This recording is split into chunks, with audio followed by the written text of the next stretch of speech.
Okay, it looks like we are live. And our first ever Halloween live stream seemingly is good to go. And this evening, Leave and I are going to be sharing some spooky stories uh, that we've sort of grown up with in some cases. In my case, a couple of stories that I've sort of moved in to the area of. And can people at home just let us know if the haunted house sound in the background is too loud? If it is, we will turn it down a little bit. But unless, hello, Leave Westring, how are you? Hello, I'm good. It's Halloween. I'm happy. Indeed, yes, we're getting closer and closer to the big day. And well, actually, this year it's on a Saturday. There's a full moon, is there I not? know. We're unlikely, I think, to be able to responsibly do, well, sorry, to host trick or treating. I don't go trick or treating anymore. I'm too old for that. Yeah, this was. I think I saw a meme on, or maybe you shared it actually with me, uh, on Facebook where it was like, "You were the chosen one." It was Yeah, said it you would probably destroy was the me. Sith, not join them. Yeah, exactly.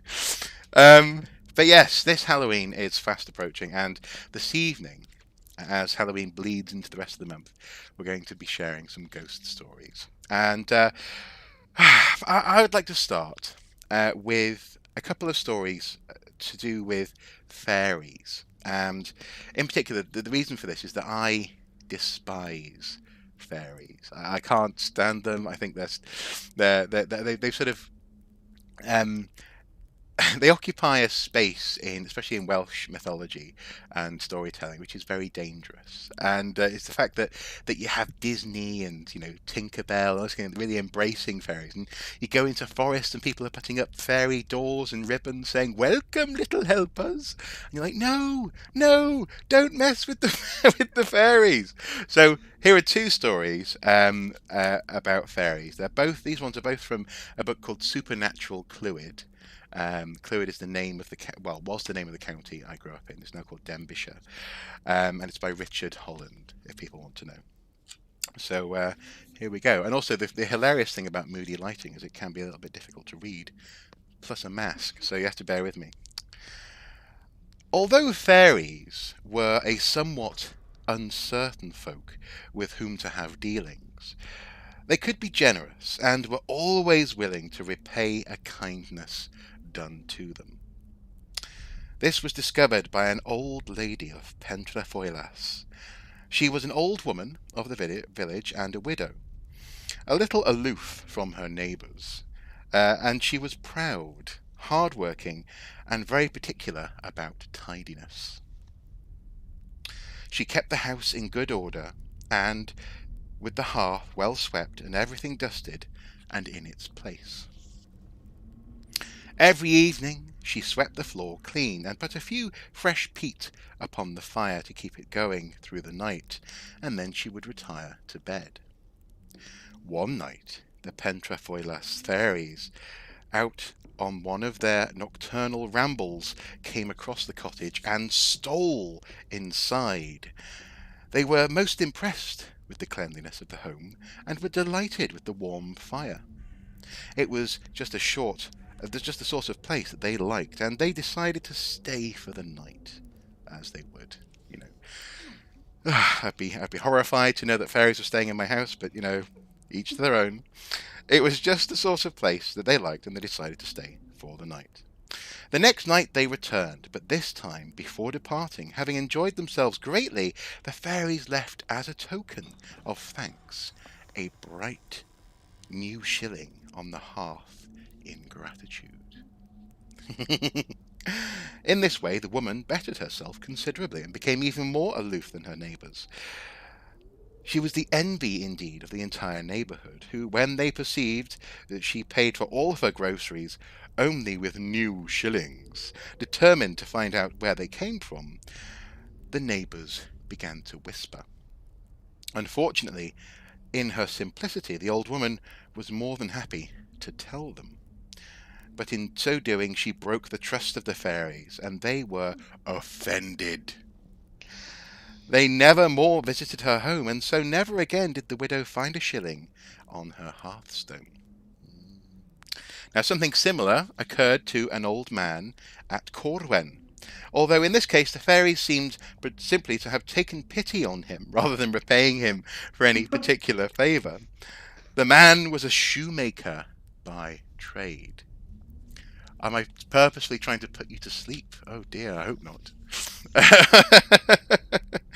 Shoemaker by trade. But due to infirmity and failing eyesight, he had to give up this occupation and look for work elsewhere.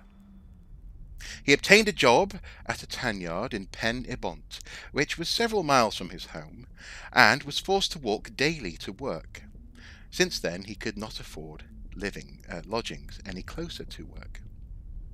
One morning he spotted a green circle on the grass, and lying in it was a silver coin. Handily, believing his luck, he picked it up and continued on his way to the tanyard. Every morning from then on a silver coin was waiting for him in the same grass ring, and he came to believe that it was indeed a fairy ring. The daily silver coin added to his weekly wage and soon took the man from poverty to comparative wealth. His wife begged to know where he got the money, but he would not say. Eventually, however, after repeated questioning, he gave in and told her. No more coins, though, were ever found at the fairy ring, and shortly after the old man died. But one can only hope that this was merely coincidence and not the result of fairy revenge. So they can be generous. They can be so generous, but they can also be incredibly nasty and maybe even murderous. But the thing that I hate most about the fairies, the thing that scares me most about fairies, is their habit of changing children, kidnapping babies in the night Ooh. and leaving changelings behind. And this next story, it's a shorter one, but it's for me, this is the thing that actually genuinely terrified me as a child. It was a warm and golden August afternoon. Every able-bodied person from Llanbrwrog, near Rhuthun, was out in the fields gleaning corn, including a young mother and her new baby. She placed the sleeping infant under the sheaves of wheat and went to work. Shortly, a band of fairies stole up from the woods on the edge of the field and silently approached the child. While the mother was concentrating on her labours, her back turned, one of the fairies quickly snatched it up and ran away with it. Another fairy replaced it with one of their own weakly sick children and made, with the use of fairy magic, a glamour in order that the child might look just like the stolen infant. When the mother, after a long day's work, had come back to collect her still sleeping baby, she did not notice any difference. They're like the cuckoos, of the supernatural. However, after a while, she did begin to realize that something was amiss. The babe she was nursing did not thrive, and it did not grow. It ate little and would not try to walk or talk. Eventually, the grieving mother, convinced that this was not her child, ran to the hovel of the old village wise woman, and there tearfully explained her fears. "Are you sure the babe is not yours?" asked the wise woman. And then she whispered into the young mother's ear a plan to discover what she herself suspected to be true. The baby was in fact a changeling. The young mother gathered herself and returned to her house, and she pretended that nothing was the matter. She smiled innocently at the child, and it stared back at her with cold, dead eyes, recessed like small pieces of coal. She ferreted about in the rubbish, a heap outside the house, and brought out an eggshell, in which she placed yeast, hops, barley, sugar, and water. That's quite a lot to put into an eggshell, but okay, It is. it is. Yeah. The the baby raised an eyebrow. The men will soon be home in from the field, she murmured, as if to herself. I shall brew them all up some beer in this eggshell. Suddenly the baby sat upright, as if supported by invisible strings. Its cold blue eyes opened with surprise, and it cried out, I have seen an oak having an acorn. I have seen a hen having an egg, but never have I saw before brewing in the shell of a hen's egg. The changeling had given itself away. With a cry of triumph, the mother snatched it up and took it out down to the river. Oh my god!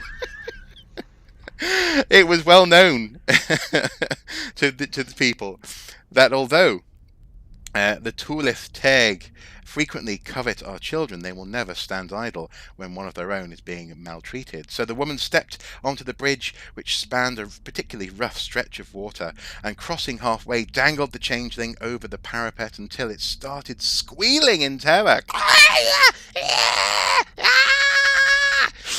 Then she dropped it in. Back home, she found her own dear child chuckling contentedly in his cot, and somewhere in the depths of fairyland sat a very disgruntled, very wet fairy baby, back with its own supremely disappointed mother. Oh, but So it survived.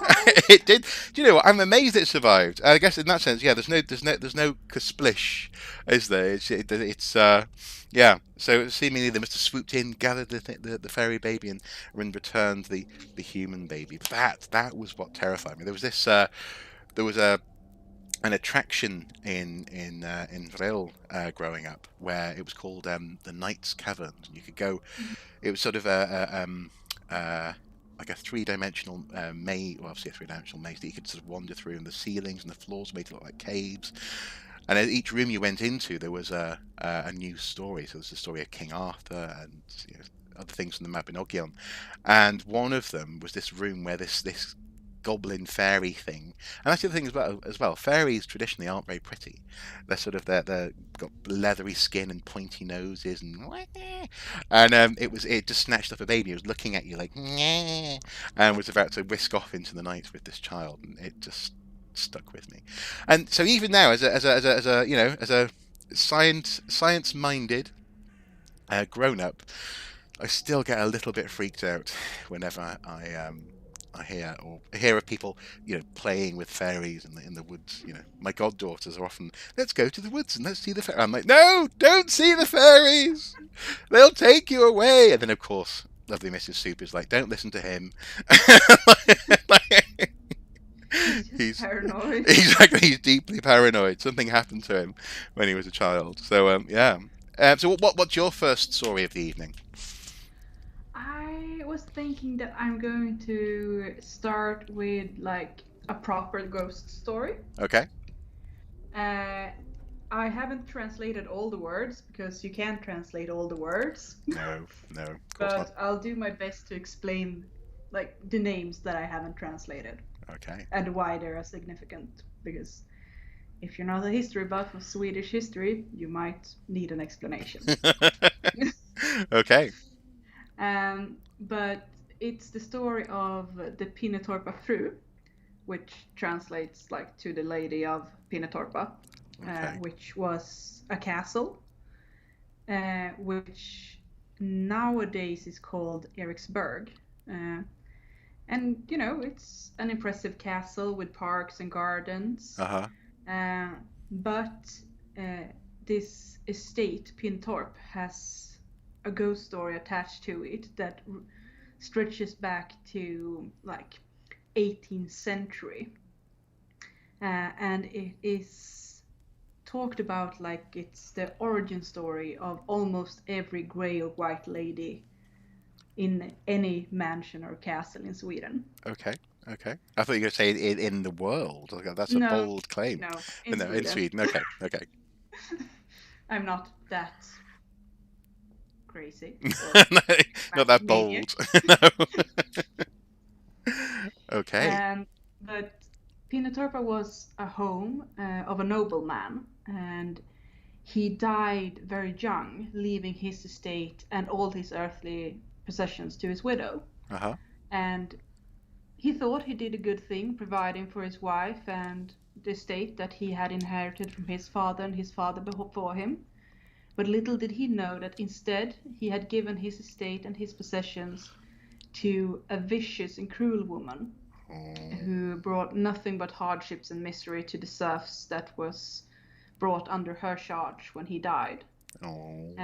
Under the manor, she built dungeons where she put many innocents to suffer long punishments for whatever slight she perceived. Okay. So And if she you was, looked at her the wrong way, you'd just get chucked in the dungeon with you. yeah, Or...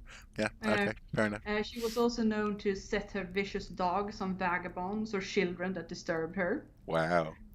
And any poor servant who didn't find themselves at work right on time every morning were sure to return home in the evening with their backs whipped raw from a flogging. Okay. Okay. Um, but one early morning, when all the day laborers were gathering in front of the steps of the manor for her to inspect them and to send them off to their day's work, Uh-huh. she could see one poor crofter who lived just on the edge of her property running up the path, trying hard not to be late. But nonetheless, when he reached the stairs, she was already frothing with rage Yeah. for the disrespect his late arrival showed her. So she cursed him out and ordered him to cut down the largest oak on the property, and before dusk uh, presented to her with the crown first pointing towards the manor doors. And he was to set on this task alone. Mm-hmm. Mm-hmm. And if he didn't manage to do that, he would be shown no mercy, and she would throw him out of the small croft that he owned, and everything inside of the house would be claimed by the manor. Okay. So So you had to cut down the tree so that the top of the tree was sort of pointing towards the front door. yeah, and Okay. then drag it to the manor. Yeah. So it was right outside of her door. Okay. Okay. And he was understandably very upset and dismayed, and pondered this difficult task the whole day, wandering through the forest, Mm-hmm. just wrecking his brain about how he was going to fell an oak that was hundreds, if not thousands, of years old by himself and drag it through the forest back to the manor and point it in the right way so she wouldn't throw him out of his house. Okay. Um, and while he wandered through the woods, he met an old man who asked him why he seemed so sad. And he answered, "Because this day will be the end of me if the Lord won't come to my aid." And the old man listened to his story and his predicament, and then he nodded and said, "Don't worry. If you cut down the oak and just sit on the trunk, Eric and Svante will come and drag the tree to the manor." And some important information here Mm-hmm. is that this lady is said to be Anna Oxenstierna, who was the sister of a nobleman called Svante Gustafsson, who died in 1628 during the Great Wars. Oh. And so it's said to be him that is referenced. Right. So sort of his ghost almost will come along and Yes. drag the tree along. Interesting. Okay. Puzzled, but at a loss for what to do, Mm-hmm. the crofter did as the old man had told him. He felled the oak, and it took no more than 3 strikes with his axe. And Unlikely, but go on. yeah, it's magic, Mark. Sorry, apologies. And with a thundering crash, it fell into the woods, Mhm. and he managed to navigate it so it roughly pointed in the way of the manor. And then he stared at the trunk and wondered, what the hell am I going to do now? Mhm. But he did as the old man said, and he sat down on the trunk, and his buttocks had almost not even touched the bark yet when the tree started to move. Ooh. as if it was dragged by the strongest horses he had ever perceived. Okay.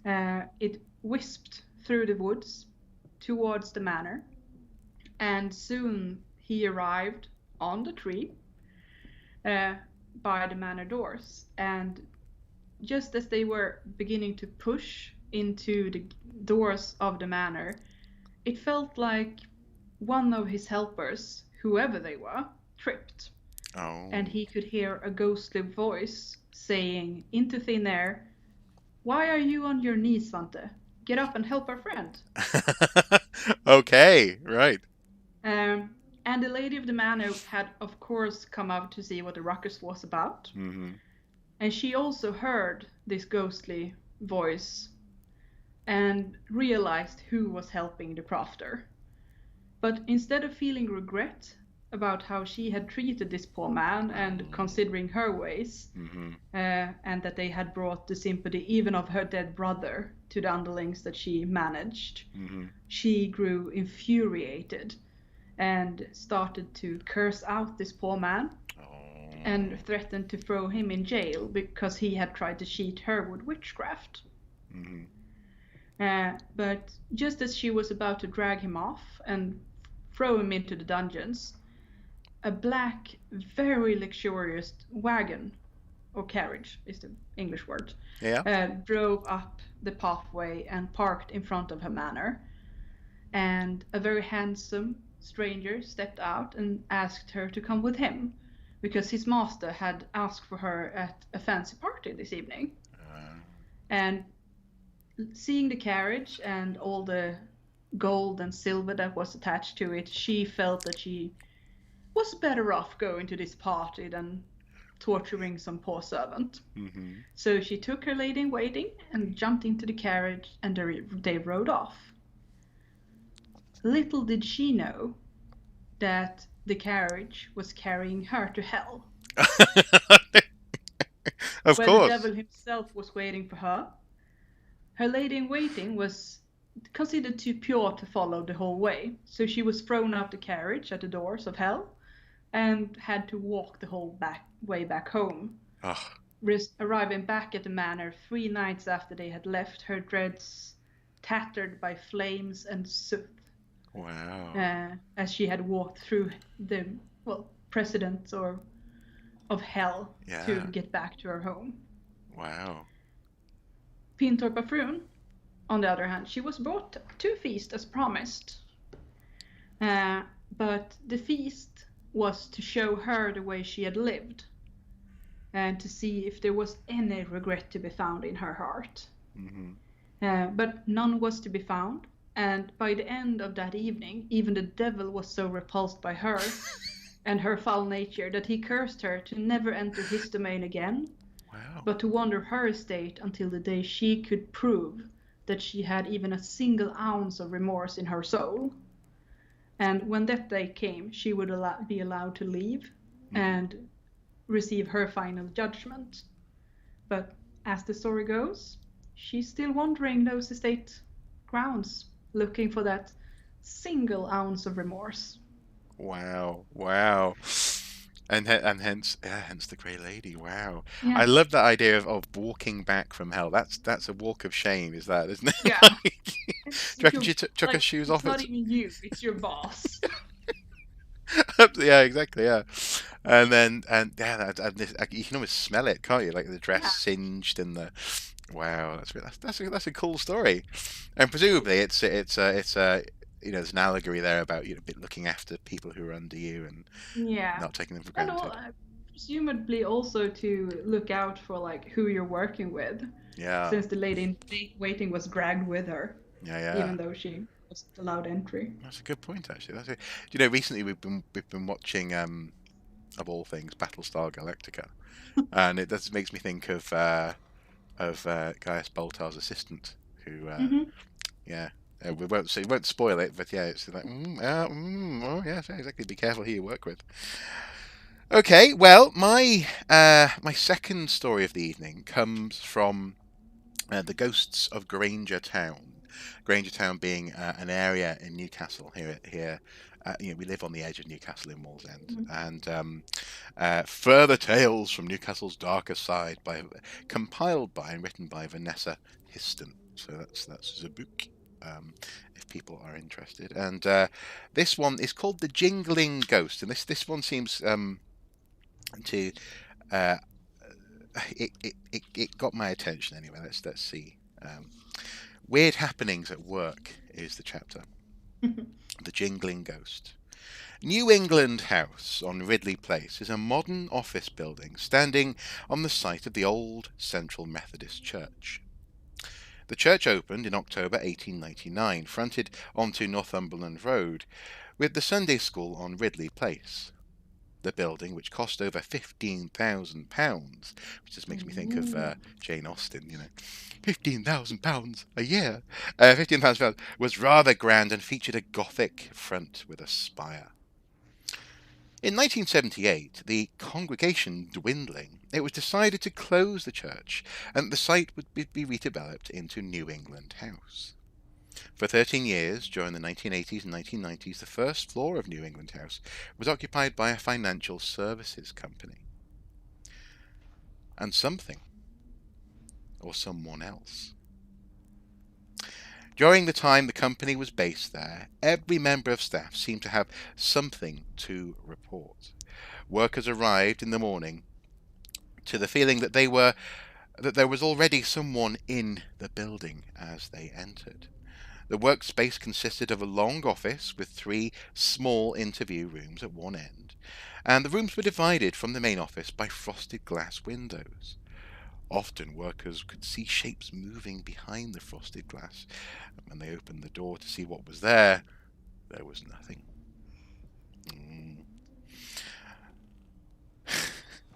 One young man used to jingle the change in his pocket as he walked. Colleagues would hear him coming before they saw him, and one day some members of staff were sitting with their backs to the door in the main office when they heard the jingling change, and guessed that their colleague had come into the room, playing with his pockets as usual. That's such a dodgy sentence. They turned round to greet him, but there was no one there. Dun dun dun. The same young man was working overtime one evening when he was sitting in one of the interview rooms, uh, on concentrating on his work, when he heard someone come into the main office. Nobody else should have been around at that time of night, so he went out to investigate. There was no one there. um, it's not quite Bram Stoker, but he was so unnerved by the experience that he decided to go home and finish his work another day. The boss had similar experiences when he came to work at the weekends, and the office was quiet on Saturdays and Sundays, and he distinctly heard someone coming into the building through the front door. But when he went to check, There was there no one was no there. one there. One night, the cleaners had finished all their work. They were convinced that the building was empty, and all the internal doors were locked, and all the lights were extinguished. As they stood in the street looking at the main door, they noticed that the first floor lights were blazing, but they had the clear recollection of putting them out. Wearily, they returned to the building to extinguish the lights and check the offices were indeed empty. But there was no one at all in the building, and they, despite this, sensed a definite presence. So I think we must be getting closer to Ooh. the. One of the cleaners often used to see an apparition in the first floor offices. She described it as a shadow, like a man wearing a long coat. She felt quite uncomfortable with him and worked around him as though he wasn't there. So maybe that's why they're behaving as though there's no one there, is because the ghost's like, fine, if you're going to ignore me, then there'll be no one here. Puzzled, How about him show up? puzzled by these strange experiences, one member of staff decided to do some investigating and see what she could find out about the building. She located some people who used to belong to the congregation of the Methodist Church, which used to stand on the site of the office block. They remembered similar strange happenings, usually connected with the church's balcony. Oh. And of course, the first floor would be on the level of the balcony. Oh. Oh, the balcony was in the same level as the first floor offices, there you go, and where all the activity was concentrated.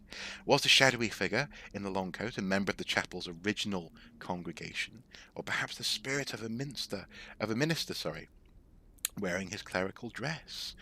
Had they jumped to their death from the balcony? No one knew, but the disturbances continued. Oh, Scary. scary, yeah. Have you ever, just out of interest, have you ever, because it's probably worthwhile saying, Ghost Adventures is a massive guilty pleasure for me, and I know you enjoy the odd episode here and there. Yes, Um, yes. have you ever really sort of just wrapped yourself in that kind of atmosphere, like turn off the lights, gone somewhere dark, and just sort of try to sort of get the hair on the back of your neck to stand up in the way that this sort of. Because I imagine if you think the room's empty and if you think someone's there and the Mm. room's empty, that's kind of what would happen, isn't it? Well, I was a very witchy kid. Uh huh. And so I lived for ghosts and ghost stories, like especially in my preteens. Mhm. Mhm. I used to like my dad had this old like just handheld video camera, and it was just around the period where Blair Witch Project came out. Okay. Uh, and me living in the middle of the woods, it was prime time Mhm. for Mhm. making our own Blair Witch movies. Yeah. Yeah. Yeah. Uh, Like and but that was a snotty up nose shot. I'm so yeah, or sorry. just it's so easy to do. You just take a video camera, hold it, and run through the woods and Yeah. have your friends scared out of their wits, Yeah. Yeah. Yeah. Yeah. Yeah. and you're done.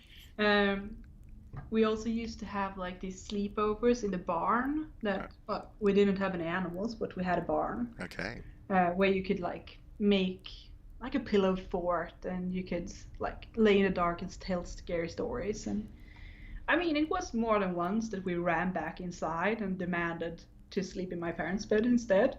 Okay. All right. Well, why? What were you hearing? Well, you hear it creak, you think you saw something in the shadows, Uh, heard someone walking on another floor, mhm. Mhm. stuff like that. Nice. Nice. Okay. Well, I while we're off topic and not actually doing the stories that we were going to do, there's one spooky thing in particular happened to me when I was around about that age. In our house, um, uh, a house, a semi-detached house with a Hmm. sort of a spiral, not a spiral, but like a staircase that did like a square going up from Hmm. the hallway to the top floor. And I remember one morning, must have been a Saturday morning, because I think my brother was out doing basketball or something, and my mum wasn't in the house. And I was looking for I was just watching the TV, watching cartoons or whatever, and the channel changed as I moved on my seat, and Hmm. I must be sat on the remote control. So I lifted up the couch, the cushion, no remote control, nothing at all in the couch. I was like, what? Where is it? I go, okay, whatever. Sit back down again, and the channel changed again. I was like, this is ridiculous. So I looked around the room, nothing, no, and I was okay. Well, at this point, I want to change the channel back to what I was watching. So Hmm. I went looking for the remote control, and the remote control was halfway up the stairs, pointed into the cusp of the step. It was like pointed Uh-huh. as obscured in terms of bouncing the signal at the TV as it could possibly be. It was as though someone had just shoved it against the step, Uh-huh. and it was the only remote. It was the only, because at that point, obviously, this is a time when one TV was the norm in a house. Yeah. So that was the only remote control in the whole house. That was quite unnerving. And then Hmm. as time went on in that house. I remember there was a point when I just got out of the bath and I was sort of drying, quite a small house, so I was sort of drying on the landing or whatever, and went to dry my feet and saw for a second feet behind me. Mm. That was terrifying. I turned around and went, "What the?" And I was convinced. And then from then on, every now and then, I would sort of get a sense that there was something in that at Uh-huh. that point of the landing. And obviously, this is we could explain this away as being, the power of suggestion, this kind of thing. But it was when I compared these things, and one day I just sort of said to to my brother, did you anything at all? And he said, "Oh, you mean like the scary things on the landing?" So he'd been, and it was really weird. He'd been experiencing things as well. But the most bizarre one was when I got a job at Blockbuster, the video rental Mhm. place, at the end of high school, and I'd have to leave uh, for my shift. I'd have like 20 minutes basically at home. So Mhm. I'd get home, get changed, 20 minutes, go out. That was the timing, and so I did that. And it was actually around about this time of year, and I'd walk across there was a donkey field opposite, and the donkeys would follow me, and I'd say hello and keep on going. And this was must have been soon after I got my first ever mobile phone, because at work my mum rang me from the house. I said, Mark, what have you been doing in the kitchen? And I was like, nothing, I'm at work. What do you mean? I haven't done anything in the kitchen. And she goes, well, someone has. And I was like, what? And what had happened, and even as I think about it now, it's quite unknowing because I never actually saw it. My mum Mhm. described what had happened. Um, because obviously she put everything away. All of the drawers had been opened and taken out of their placements in the Mhm. kitchen. All the cupboards had been opened, and things had been laid out in sequential order from tallest to shortest, from the cupboards out into the room, towards the dining room, the dining area. It's like a kitchen diner kind of. Uh-huh. And they were just laid out in this weird grid. And Mum was convinced that I must have done that. And Mm. I was like, no, absolutely not. And I think if I'd seen that, I think I'd be much more scared of that story. But it's these little things that kind of just Mhm. make me watch things like Ghost Adventures, and I I can't mean, resist it. that is like class A poltergeist activity.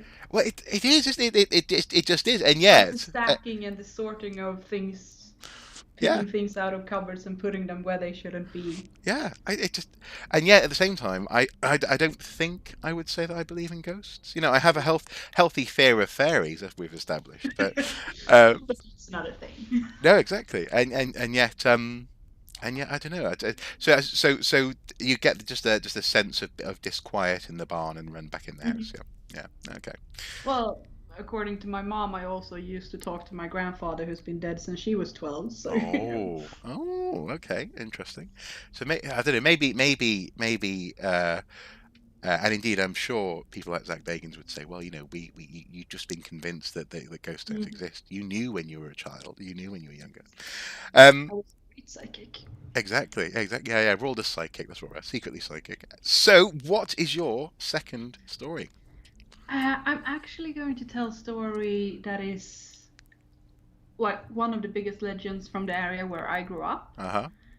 I grew up in Hälsingland, which is it's in the southern parts of the northern parts of Sweden. Uh huh. Uh huh. Um, and what you need to know about Hälsingland is that it is about 95% woods and mountains. Okay. Okay.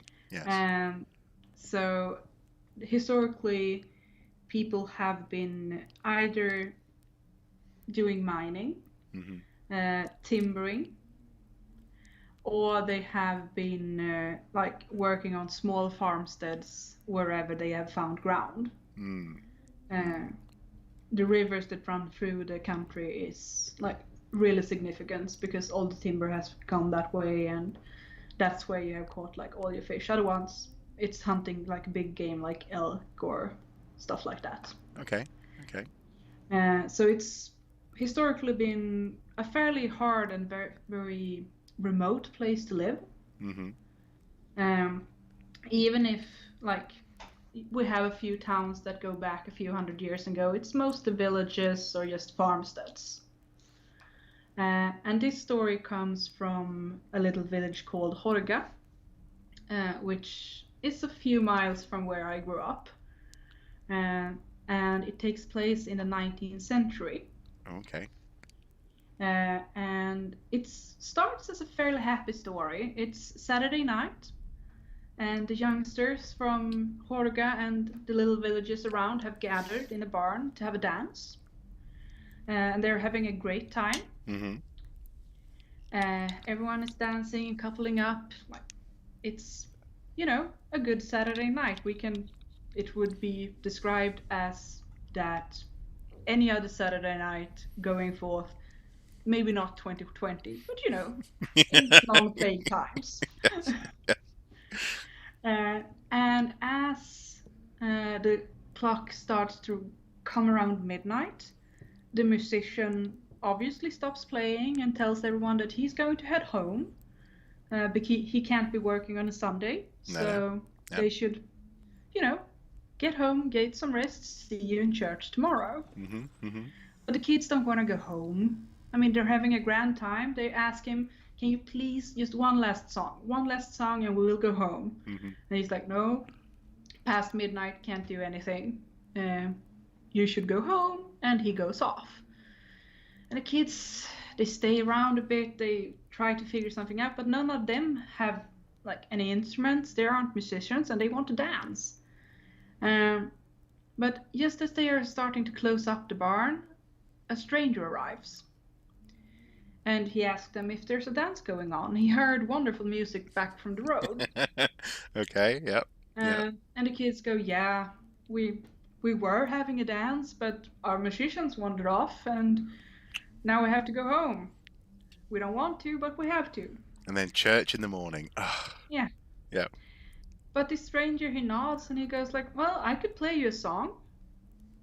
I have my violin with me, and we can make this work. Mhm. I can play one last song before we all go home, and then maybe we can pick it up like on Monday or something." Mhm. Mhm. And the kids go, "Yeah, sure, we'd love to." Some of them are a bit wary of this stranger. There's not a lot of strangers around in these parts. No. It's woods for miles, and anyone who goes through is most likely up to no good. Mhm. Mhm. Uh, so some of them go, "No, I should head home. Church in the morning. Sorry, guys," and head off. But Mhm. most of them stay, thinking that one last dance, what harm can it do? Uh, and the musician sits down in the hay and starts playing, and it's a tune they have never heard before, but it's so good. It's so good, and they start dancing, and they dance, and they dance, and the song doesn't really seem to stop. No. And then the musician gets up and starts limping towards the door, still playing. Mm. And one of the girls kind of turn to look because she's wondering what he's up to, and she realizes why he's limping. It's because one of his feet aren't a foot. Oh. It's a goat's foot. A hoof, a cloven foot. Yes. Oh dear. Okay. Yep. And she screams and starts to try and get away from the guy she's dancing with. Yeah. Yeah. But she can't stop dancing, and she can't get away. She's locked in the dance, as are the rest of them. Mhm. And they dance after this strange musician out the barn, down the path, and up on the mountain, which is named after the village, Horga. And up on the peak of the mountain, they start dancing in a circle again. And the devil, who the musician has turned out to be, sits in a tree where he can overlook them as he just continues to play. And as morning comes, they're still dancing. Their friends show up at church, and the adults of the village go, "Where are the kids?" Mhm. And they listen, and they can still hear the music in the air. And they go, "Oh God, kids. Oh, fine, we have church, we'll go fetch them later on." Um, but as they exit the church after the sermon, Mhm. they can still hear the music. But no matter how they search the mountain, they can't find the kids. Okay. They can hear the music, but it's never getting closer. And it goes a few weeks without anyone seeing the kids. The music dies away, but the kids can't be found until the Sunday 9 weeks after they disappeared, where the priest is searching the mountain again. And he comes up on a stone circle he has never seen before, in front of a barren tree, where he finds the skulls and the remains of these kids who has been danced to death uh, until nothing but their skulls remained, moving along to the rhythm of the devil's tune. Wow. Wow. Oh, wow. And I like the way you snuck a little bit of archaeology in there at the end. Stone circle. Yeah, I like it. Yeah, nice, nice. Yeah. Cunning, very cunning. Also, I would be a terrible Helsing if I didn't share the song with you, Okay, uh-huh. because the song is very much a very specific song, and I'm going to post it in the chat for everyone. It's called Horgalåten, and there is still like a big dance competition each year, not this year, but every other year, in the region where you dance this specific hambo, which is a dance, from Horga up to Järvsö, which is, I mean, it's an hour drive. Okay, okay. And it takes the whole day for them to dance that stretch. And the only song played during the whole competition is this song. Wow. Wow. That's people. I bet people get blisters from that. Yes. Yeah, I can imagine. It's like 8 to 9 hours straight dancing. Fantastic, fantastic. Well, and also terrifying. Yes. So just having a look at the chat, it doesn't look as though your link has turned up. Oh, But hopefully, I can see it. oh, or maybe the chat for me is it's not quite working properly. Laggy. Quite possibly. But I don't know. I think it'll be okay. So anyway, brilliant, and utterly terrifying. Are there many stone circles which have this kind of connection to potentially people? Oh, there you go. I see. Oh, cool. So you put it in the chat for on In the Skype for me. YouTube chat. Yeah. Thank you. Are there many which have the idea of people being frozen in space? Because there are some fairly well-known stone circles in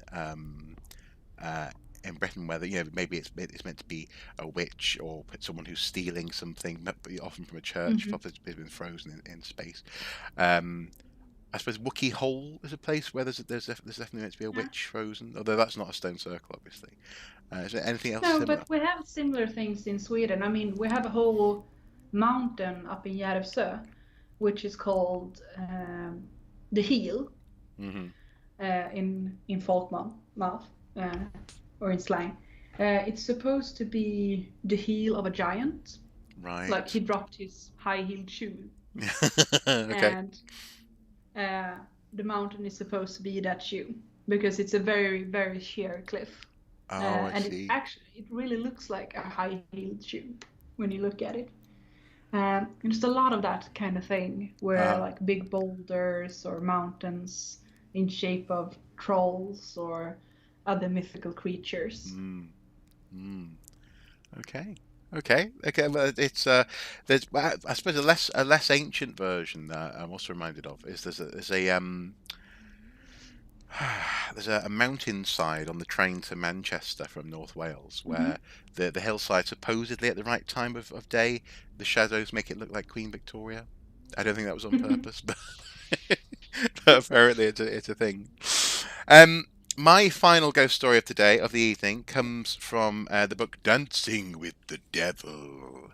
Ooh, fitting. And Other True Tales of Northern Witchcraft by Joe Bath, or Joe Bath if you want to be not northern. And it comes, let's see, it's on page 32 of this book, and it goes as follows. It's called Human Horses, of all things. Sounds freaky. It is. I think it. Yeah, yeah. I think you'll like it. In early 1673, Anne Armstrong, a servant girl from Burke's Nook, or Birkennook in the Tyne Valley, went to the magistrates with a most extraordinary tale of witches' covens and devil worship.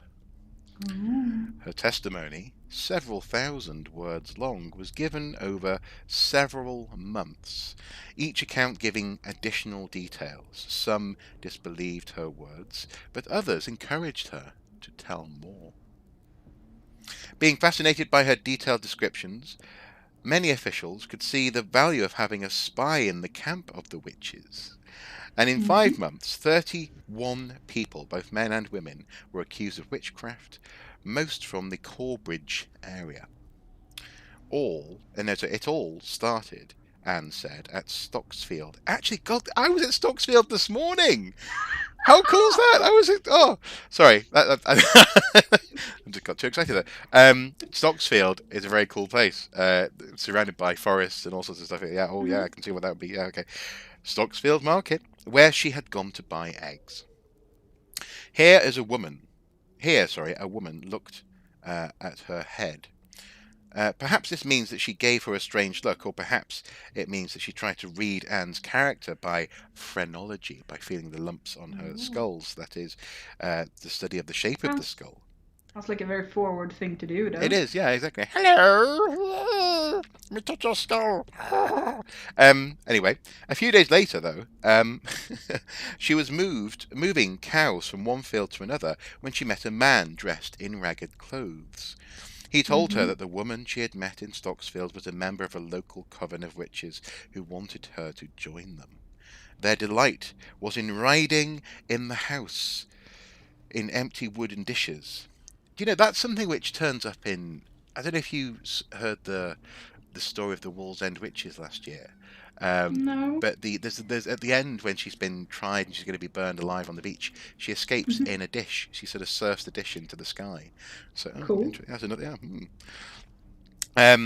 The dishes though that had never been wet, and also they would ride about in eggshells. They could obtain whatever they desired by swinging on a rope, apparently. And he said that they would make a horse of her spirit. He also told her Okay. that they could do her no real harm if she did not eat any of their meat. Mm-hmm. Very specific warning, he thinks. Yes. Yes. Oh, boo, Nolan, boo. Good Mm-hmm. health to all and the opera phantom, indeed. um, good health to you.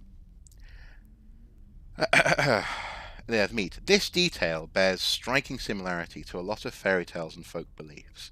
She would not be able to tell anyone about this until one day, when she had laid down in a field with her apron coat over her head. Okay, are we keeping track of Okay. this? Okay. She found a Yes. piece of cheese by her side and ate it. Mm-hmm. Okay. Sounds like fairies to me. It does, doesn't it? From that day on, Anne was prone to fits of unconsciousness. It was a few months before the coven turned their attention to her and forced her to go to the first of a series of meetings at various locations, most often Riding Mill. A member of the coven would come with her at night, usually in human shape, but once as a grey cat who knocked her down in the street. The witch would place a bridle on her, which forced her into the shape of a horse. Oh. Cool. And then rode upon her cross-legged to meet the others. This kind of experience is where the expression hag-ridden comes from. Okay, okay. Okay. At these gatherings, 13 women would come together, each one riding on a horse. They were Mm-hmm. then joined by a long, tall, black, shadowy man, who they called their protector, who sat in a golden chair. Once the meeting was larger, a gathering of several covens, in fact, and each one with its own devil at their head in their own golden chair. So rather than being attended by the devil himself, perhaps Satan had clearly delegated the job to his workforce, says the note here. um, One day, Anne found the piece of cheese, as the ragged man had said, and went to the magistrates. And this did not actually help her, as the visitations continued, despite the fact Mm. that she ate the cheese that she found having lied in the field with the apron over her head. So they lied. Well, yeah, absolutely. Did not the visitations continued, but it does not mean that we have very detailed account of what she said happened at the coven's meetings. Firstly, the witches apparently danced, sometimes in Mm. their own shape and sometimes becoming animals, like hares, cats, or mice. Anne was made to sing and to accompany the strange sight with other music. She was also offered a lease of 60 years of additional life, in which she would not want for money, and also a cow which would give her the milk of 10 cows if she joined the coven. Did she? Well, it must have been quite a temptation for the servant girl, but the witches clearly misjudged her feelings on this matter. A favourite activity, as the old man had suggested, was to swing on a rope hanging from the roof, wishing for a particular type of food and drink, which instantly appeared. Interesting. So, do you think if you swung there and said, "I would like a cherry pie," it would just book appear? I hope so. That would be God, I fantastic. want a cherry pie. um, each person seems to have had 3 goes at this. They could choose anything they desired except for water. Many of the women were asked for their favourite food. Asked for their favourite food, foods which were luxury items to the peasants of rural Northumberland. Lucy Thompson, for example, we all know Lucy Thompson. Mm. She wanted a boiled capon. What's that? I'm not sure. Does anyone know what boiled capon is? Just checking the chat. No, okay. No. Anne But they Foster. have established that I'm not Mrs. Soup. No, you're not Mrs. Soup. No, no, you're Leaf Westring. You're one of Yes. my favourite people, but not Mrs. Soup. Um, Not that favorite. no, no, not that favourite. Or unless we're living a sham marriage and we live hundreds of miles apart on either side of the North Atlantic. Anyway, no, North Sea. Anyway, sorry. Anne Foster chose cheese. Mm-hmm. Anne Dryden wanted some currants and a sack of sweet wine, and so on and so Good forth. As choices. the evening Solid went on. choices all around. Yeah, well, the currants they would keep you regular. Mainly though, they wanted to please the devil who sat upon his golden chair. Oh wow, we have a picture of the written account of Anne Armstrong here. That's quite cool. Nice. That's nice. Yeah. Okay. Mm-hmm. With they recited the Lord's Prayer backwards for the devil on his golden chair. The main activity of the night was in telling the devil what evil deeds they had committed for him, in exchange for the lease of years that they received.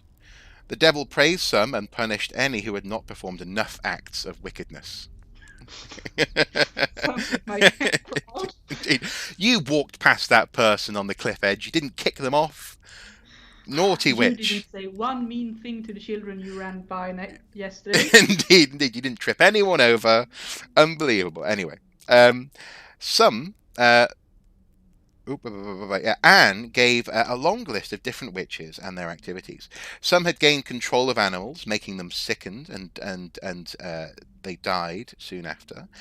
Sometimes they flew around the animal and in the form of a swallow in order to make the animal die. Others had damaged property or made individuals fall ill and die. And the authorities were divided about Anne's particular testimony.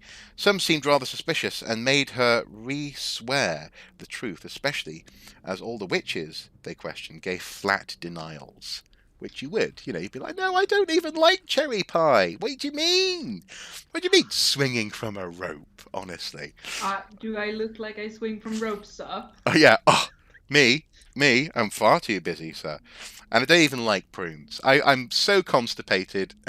No, it was not prunes. Sorry, it was Um, currants. Yeah, I don't even like currants. I'm so constipated. Flat denials. Others encouraged her to testify and implicate more people. They brought before her other suspected witches and asked if she recognized them. That's a easy way of being a witness. Yeah, it is, isn't Have it? you Yeah. seen this Do you know this witch? person? Have you Yes. ever seen this person? Yes, I've Yes, seen her. I know that person. Yes, yes. Oh, she all she wanted was lemonade.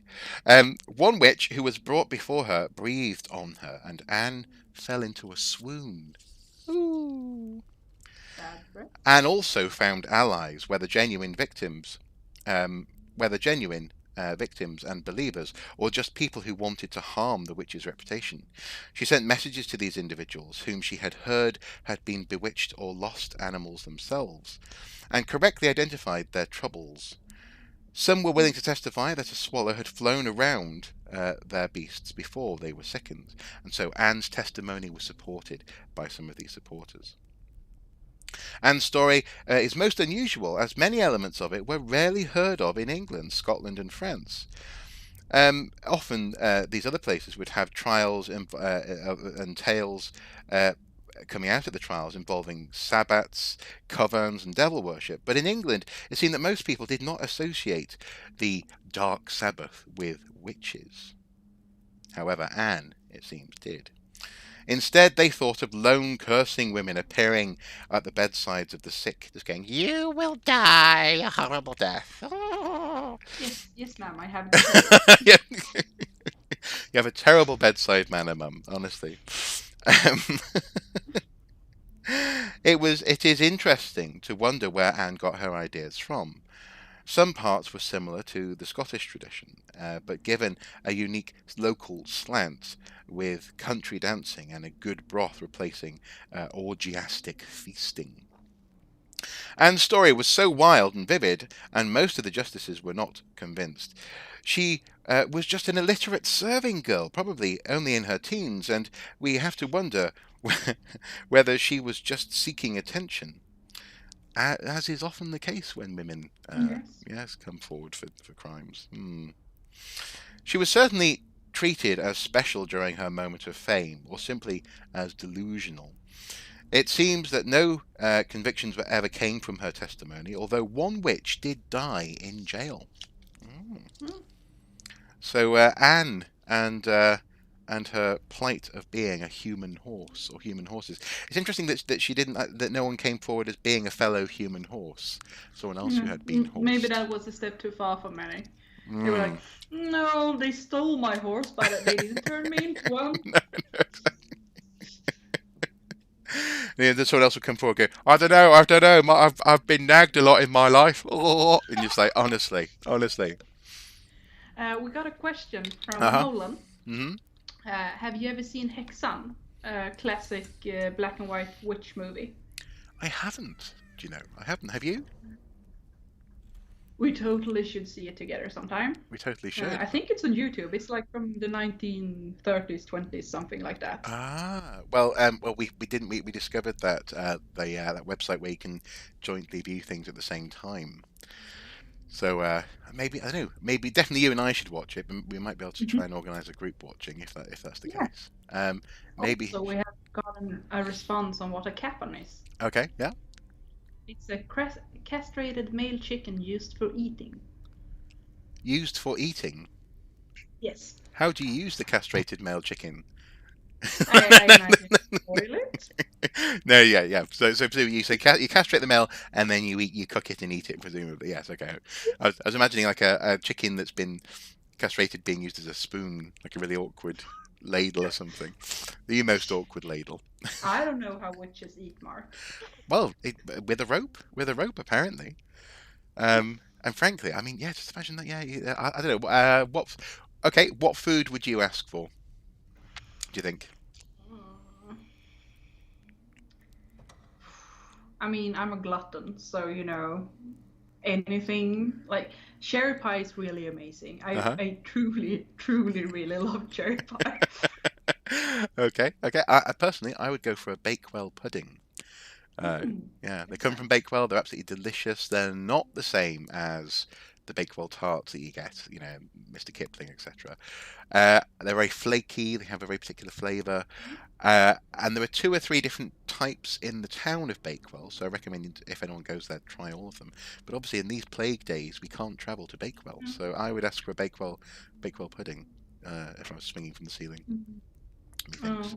Oh, sounds like a place that you need to take me to Well, indeed, when I come back to England definitely, definitely. after, everything's been sorted out.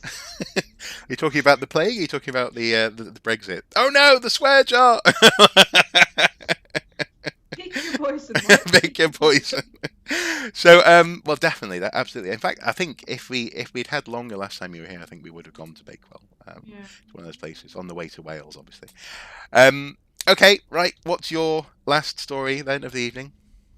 My last story isn't really a story. I was going to talk about a particular kind of ghost Okay. that Oh. I seemingly only found in like Scandinavian folklore. Uh huh. Uh huh. Uh, it's called the Mealing, Okay. and it's the child of, or a ghost of a child uh, that has been left out in the woods or in a bog uh, to die, essentially, Okay. and never received proper funeral rites. Right. Uh, and how the Mealing act differs a bit depending on region and depending on the story, essentially. But it's often a central part that they return home after their death Mm-hmm. and start to haunt either the parents Which you would, uh, or the estate where they were living. Yes, Nolan, it's very much like The Witcher 3. Oh, is it really? It's in The Witcher 3. Oh, cool. Okay, Yes. brilliant. And they usually look like they have a human form, Mm-hmm.